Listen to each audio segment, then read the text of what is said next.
Beruntung kita duduk tempat ini. Ini menyambungkan mata rantai keilmuan. Meskipun mereka yang lagi streaming, mereka yang lagi lihat online, itu termasuk daripada orang-orang yang memiliki mata rantai pemahaman hingga sampai kepada guru kita Habib Umar bin Hafid radhiyallahu taala anhu wa nafa'anallahu bi ulumihi. قد كفاني علم ربي من سؤالي واختياري. بسم الله الرحمن الرحيم. Assalamualaikum warahmatullahi wabarakatuh. Hamdan lirabbi khassana bi Muhammadin wa anqadana min dulmati jahli wa dayajiri. Alhamdulillahilladzi hadana bi'abdihil mukhtari man da'ana ilaihi bil idni wa qad nadana labaika ya man dallana wa hadana. Allahumma salli wa sallim wa nukarrim wa nu'azzim ala sayyidina Muhammadin nurika sari wa madadikal jari wajma'ni bihi fi kulli atwari wa ala alihi wa sahbihi ya nur. Subhanaka la ilma lana illa ma 'allamtana innaka antal alimul hakim. Rabbi shrah li sadri wa yassir li amri wa hlul 'uqdatam min lisani yafqahu qawli. Alhamdulillah, Allah telah memberikan kita kesempatan untuk mawas diri, untuk evaluasi diri dengan melalui majelis ta'lim, yang mana majelis ini salah satu peninggalan baginda Nabi Muhammad SAW. Beliau Rasulullah menjelaskan dalam satu hadis yang dituangkan dalam kitabnya Da'watul Tammah wa Tadhkiratul Ummah yang dikarang oleh Sayyidina Imam Al-Qutub Al-Ghath Al-Arif Billah Maulana Al-Habib Abdullah bin Ali Muhammad Al-Haddad nafa'anallah bihi wa bi'ulumihi. La yadkhulul jannah ahadun bi'amalihi. Beliau baginda Nabi Muhammad mengatakan tidak ada satupun makhluk, siapapun juga, yang dapat masuk surga dengan amal ibadahnya. Tidak ada satupun manusia manapun, ahli ibadah setinggi apapun, tidak akan mampu dia masuk surga dengan amalnya. Qil wala anta ya Rasulullah. Lalu bagaimana dengan kau ya Rasulullah? Qala wala ana. Aku pun juga, aku termasuk orang yang masuk surga dengan rahmat Allah yang bukan karena amal ibadahku. Illa an yataghammadanillah birahmatihi. Hanya dengan rahmat Allah manusia itu dapat masuk ke dalam surga. Dan aku pun masuk surga karena Allah telah memperkenankan aku, karena Allah telah luaskan rahmatnya kepadaku. Ini baginda Nabi. Bagaimana dengan kita? Illa an yataghammadanillah birahmatihi. Allah meliputi Nabi Muhammad, maka Nabi baru bisa masuk ke dalam surga. Padahal Nabi Muhammad ini adalah satu-satunya makhluk yang dapat berbicara dengan Allah ketika nanti di akhirat. Nanti di akhirat itu semua umat manusia di Yaumul Mahsyar. Yaumul Mahsyar itu adalah alam setelah alam kubur. Jadi kita pertama kali itu di alamul arwah. Alam arwah pertama kali kita kenal, kita berzikir, kita bisa duduk majelis taklim. Ini sudah ada catatannya sebelum Allah menciptakan alam semesta. Kita ditakdirkan oleh Allah bisa berzikir, bisa bersolawat, duduk di majelis taklim. Ini sebelum Allah ciptakan alam semesta. Allah sudah ciptakan takdir manusia satu persatu. Allah sudah atur jalan hidup manusia satu persatu, makhluknya Allah satu persatu. Binatang ini lahirnya kapan? Induk daripada binatang ini itu siapa? Semuanya telah diatur oleh Allah Subhanahu wa taala.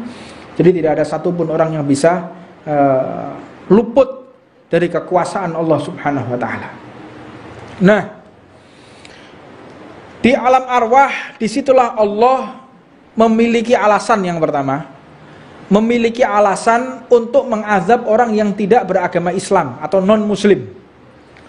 Non-muslim mereka beralaskan bahwa aku terlahir bukan dari golongan orang yang beriman, ya Allah.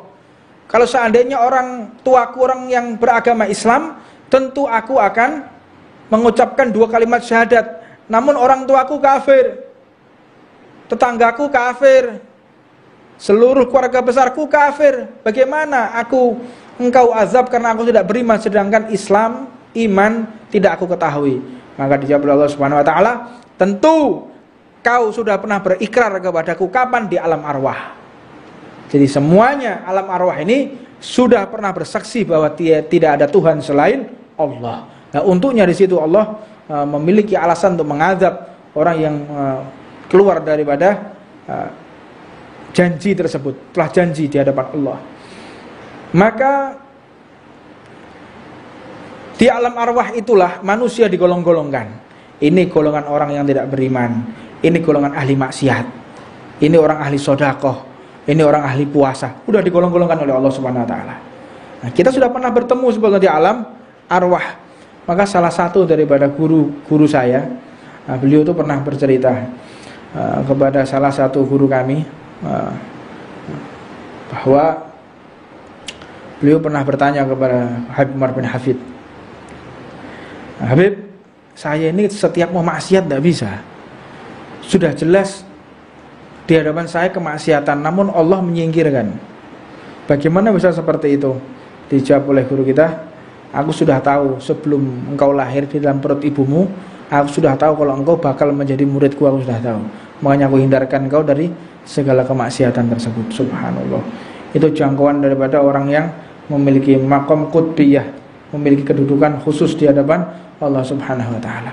Aku sudah tahu engkau akan jadi muridku dan akan melanjutkan ilmuku, maka dalam perut ibumu sudah aku kawal, engkau sudah tak kawal.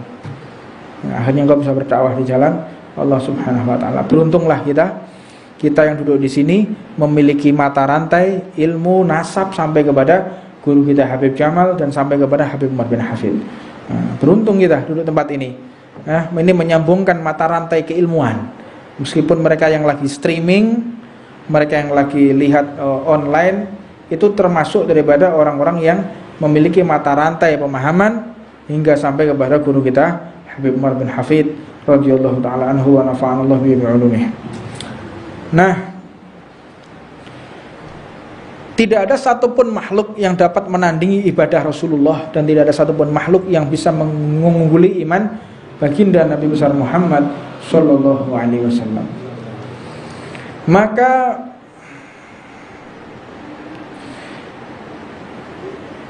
beliau baginda mengatakan, aku masuk surga ini termasuk daripada rahmat Allah. Karena di akhirat nanti, di mahsyar itu, setelah alam arwah, alam dunia, setelah alam dunia, alam barzah, setelah alam barzah, alam mahsyar. Disitulah Allah menelantarkan hambanya, ditelantarkan oleh Allah hambanya. Biar kalian semasa di dunia, kalian aku hidupi, kalian aku nafkahi, kalian aku perhatikan, kalian aku perhatikan. Karena di sini ceritakan, ya ibadi udkhulul jannah birahmati. Salah satu hambanya Allah diberikan pengarahan oleh Allah, wahai hambaku, masuklah surga dengan rahmatku. Fayaqulu bal bi'amali ya Rabb. Ya Allah, aku masuk surga ingin dengan amalku, bukan dengan rahmatmu. Faya'murullahu bihi fayuhassabu bi ni'matil basar. Maka Allah Subhanahu wa ta'ala meminta kepada malaikat, memerintahkan kepada malaikat, faya'murullahu bihi Fayuhasabu bi ni'matil basar. Diambil satu matanya oleh Allah, ditimbang hamba tersebut.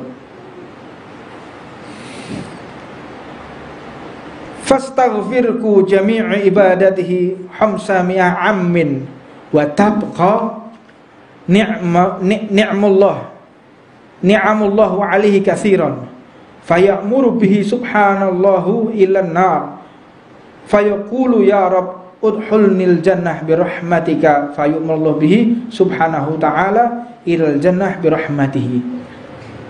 Seseorang pernah minta oleh Allah masuk ke dalam surga ketika nanti di akhirat. Masuklah engkau karena rahmatku. Katanya, hendak ya Allah dari amalku, yang mana saya telah beribadah tanpa cacat, dengan ikhlas, dengan khusyuk, meninggalkan kepentingan dunia selama 500 tahun usia yang kau berikan ya Allah. Aku sujud ibadah. Maka akhirnya Allah subhanahu wa ta'ala memerintahkan malaikat untuk mengadakan hisab, ditimbang oleh Allah, yaitu diambil satu matanya, ditimbang.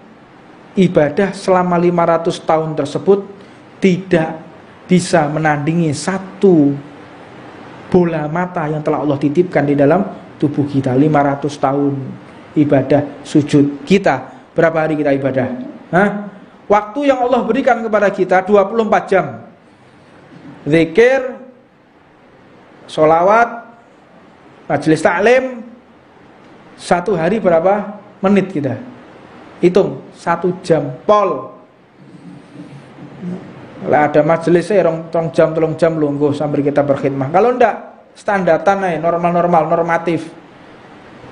Sehari ibadah kita cuman 25 menit, setengah jam. Anda gabung mulai zuhur, asar, maghrib, isya, subuh jadikan satu, ono setengah jam, gak ono Pak. Anda sholat meniti, piro? 1 menit, 2 menit. Pemeneh mbok-mbok mak-mak wis wayahe ngengeti panganan.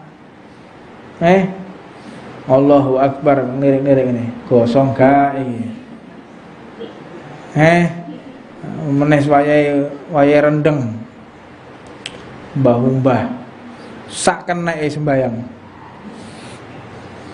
Sudah karuan, ibadah kita tidak karuan dibandingkan daripada rahmatnya Allah Subhanahu wa taala. 500 tahun enggak ada manfaatnya di hadapan Allah dengan satu bola mata yang telah Allah berikan. Belum lagi bola mata yang satunya, belum lagi pendengaran, jari. Jari ini 5 jari. Jempolanmu dijokok siji, jempolanmu lho. Kan siji ngene. Ngguling kene pas sepeda motor. Anda tahu Allah ciptakan manusia itu penuh dengan kenikmatan. Kau ngerti apa ya? Pentile kuping lho, ngerti? Tahu kan? Iki ge apa ya? Tahu, gak tahu? Oh kira-kira apa? Variasi apa ya apa iki? Anda tahu ini buat apa? Allah ciptakan manusia semakin tua semakin besar. Untuk apa ini? Ngerti gak? Hebri, ngerti gue? Ge apa? Dikilek awak-awak iki mati didusi gak mlebu jero banyu iki lho fungsine. Pentile kuping ya. Ngerti? Jadi kalau kita dimandikan, mati dimandikan, wafat dimandikan, modal kita husnul khotimah semuanya. Ini tujuannya agar air tidak masuk telinga tidak masuk. Ini aja lagi buka belum masuk. Subhanallah. Dan ini benda yang kecil ini yang Allah ciptakan nih, mandi, kita mandi, renang segala macam. Ini fungsinya aksesoris sih. Itu fungsinya banyak sekali. Baru ini. Apa iki bahasa Indonesiane apa iki? Ini apa? Gak ono. Ada. Ini telinga, daun telinga. Dalamnya kendang telinga. Yang ini apa lapisan luarnya? Pucuk iki lho, pentil iki lho apa jenenge? Enggak ada yang tahu. Padahal fungsinya sangat banyak sekali. Mandi enggak bisa masuk ke dalam, enggak bisa kemasukan air. Kalau enggak ada ini ya masuk semua. Subhanallah. Kecuali aduse wong bento ya. Orang gila yang mandi gubung. Garai kiri. mangan gak sugih-sugih. Sepedamu sepeda super cup yang mulai biyen gak pindah-pindah. Gak iso ganti sepeda motor sing apik sithik lho, mulai Ninja sing anyar-anyar ora bakal iso kowe. Adusmu ya, orang mandi tuh ya. Shower bib, yo shower gua ya saya ingin shower. Sudrune angel tuturane mah. Kok shower gitu, secukupnya aja buka pol. Wow, ayo kono. Anda kalau israful ma itu termasuk boros air itu mengurangi rezeki kita dari Allah. Terus hati-hati kita kamar mandi buka gerajak sampai full, kita tidak perhatian mengenai bak air mandi itu masuk keluar terus, itu bisa membuat mengurangi rezeki. Itu baginda Rasulullah SAW. Beliau itu sangat perhatian kepada umatnya, baginda Nabi. Nanti di akhirat, di mahsyar itu manusia akan dikembalikan semua, tubuhnya akan dikembalikan semua. Kuku yang kita potong ini akan dikembalikan semua. Rambut semua dikembalikan.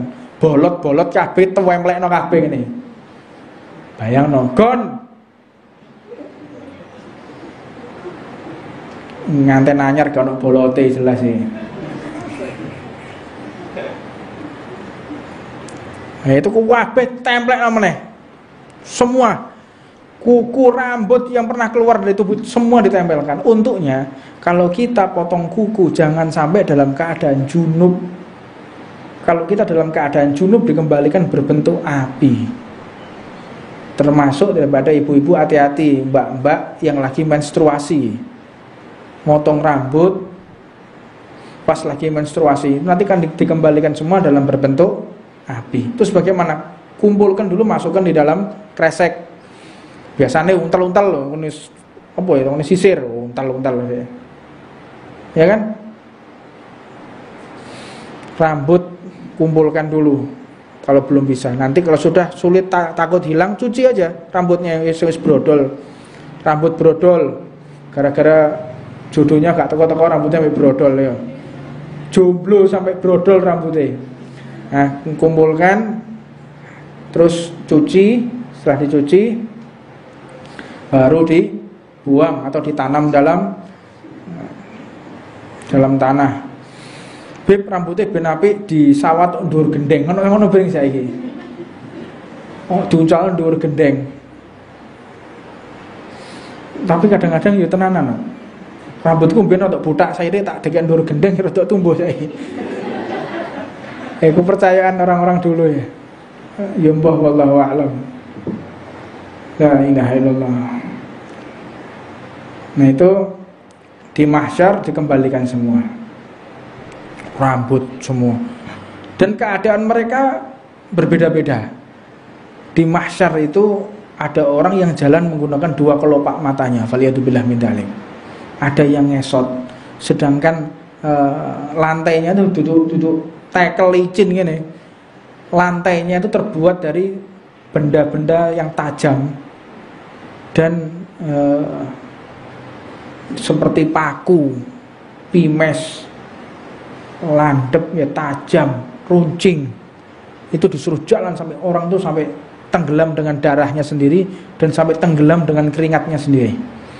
Dan matahari berjarak hanya 1 jengkal di mahsyar itu. Matahari didekatkan oleh Allah 1 jengkal. Panasnya luar biasa sampai akhirnya mereka berinisiatif untuk menuju ke Nabiullah Adam. Berbondong-bondong manusia ini menuju kepada Nabiullah Adam. Kata Nabiullah Adam, Abanal Adam, bahwa saya tidak berani. Hari ini Allah murka kepada hambanya. Saya tidak berani. Engkau wahai Adam, Allah yang telah menciptakan langsung dengan kekuasaannya tanpa dengan hubungan biologis, langsung Allah ciptakan. Nabi Adam mengatakan, saya tidak berani. Coba engkau kepada Nabiullah Nuh. Dengan Nabiullah Nuh di sini memiliki kedekatan khusus dengan Allah Subhanahu wa taala. Berbondong-bondong manusia menuju ke Nabiullah Nuh. Nabiullah Nuh mengatakan yang sama, tidak berani saya. Coba engkau kepada Nabiullah Musa, kalam Allah, yang biasa berbicara kepada Allah. Mereka pindah kepada Nabiullah Musa. Nabi Musa juga nggak berani. Coba ke Nabiullah Ibrahim, Khalilullah, kesayangannya Allah, Abul Anbiya, bapaknya para nabi. Anaknya Nabiullah Ibrahim itu semuanya nabi. Ya, Nabiullah Ibrahim memiliki anak Nabi Ismail, seorang nabi. Memiliki anak lagi yang bernama Sayyidina Nabiullah Ya'qub. Punya anak lagi namanya Nabiullah Yusuf. Nabiullah Yusuf punya anak lagi. Anaknya Nabiullah Yusuf ini juga nabi. Jadi Nabiullah Yusuf itu punya anak nabi, namun kenabiannya dicabut oleh Allah. Gak dibatalkan, dicabut nabinya. Kenapa? Ketika ayahanda, ketika Nabiullah Yusuf datang, anaknya lupa tidak berdiri menyambut. Nabinya dicabut oleh Allah Subhanahu wa ta'ala. Tidak pantas orang yang punya kedudukan di dunia, jabatan apapun, apakah ada jabatan lebih tinggi dari Nabi? Tidak ada. Kalau sudah kita lupa menghormati orang tua, terlebih jika ibu kita datang, abah kita, ayah kita datang, kita lupa tidak menyambut berdiri, maka kedudukan kita di hadapan Allah dicabut oleh Allah Subhanahu wa ta'ala. Itu kedudukan orang tua. Setinggi apapun kita, kalau tidak lupa menghormati orang tua, maka kedudukan tersebut diambil oleh Allah Subhanahu wa ta'ala. Ini nabi anaknya Nabiullah Yusuf ini seorang nabi, dicabut kenabiannya oleh Allah, dibuang makom kenabiannya dan terputus, tidak bisa menurunkan menjadi nabi lagi karena lupa tidak menghormati ayahnya Nabiullah Yusuf ketika datang ke rumahnya. Lali gak ngadeg, lali gak nyambut, gak pantas dia jadi nabi karena dia tidak bisa menghormati ayahnya. Dan mudah-mudahan ayah kita yang masih hidup diberikan panjang umur oleh Allah, yang sudah wafat diberikan ridho kepada kita semuanya. Maka akhirnya ke Nabiullah Ibrahim, beliau pun mengatakan seperti itu. Nabi Musa mengatakan seperti, enggak ada yang bisa. Kata satu-satunya jawaban berada pada Nabi Isa. Nabi Isa pun mengatakan demikian. Nabi Isa ruh Allah, ruhnya Allah yang bertemu Imam Mahdi yang membunuh Dajjal. Nabiullah Isa mengatakan aku juga enggak berani. Jadi ketika nanti di akhirat itu, akhir zaman, Nabi Isa itu bertemu dengan Imam Mahdi untuk membunuh Dajjal. Dan pada akhirnya Imam Mahdi terbunuh di tangan Dajjal. Imam Mahdi dibunuh Dajjal. Dan Dajjal pun dibunuh Nabi Isa. Tapi sebelum pertempuran itu terjadi, Imam Mahdi dan Nabi Isa itu bertemu, komunikasi, dan akhirnya beliau sholat berjamaah. Ketika sholat berjamaah, Nabi Isa ketika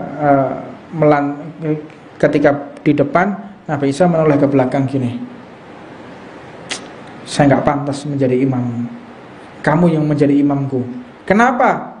Engkau adalah seorang nabi, seorang rasul. Ya, saya seorang nabi, seorang rasul. Tapi engkau adalah darah daging Nabi Muhammad. Engkau seorang habaib. Aku Nabi Isa hanya pantas menjadi makmumnya, orang yang memiliki darah dagingnya Nabi Muhammad SAW. Nabi Isa nggak berani dia, ya habaib, gak wani. Saya berada menjadi makmumnya Imam Mahdi, gak berani dia, karena di dalam tubuhnya Mahdi mengalir darah Rasulullah SAW.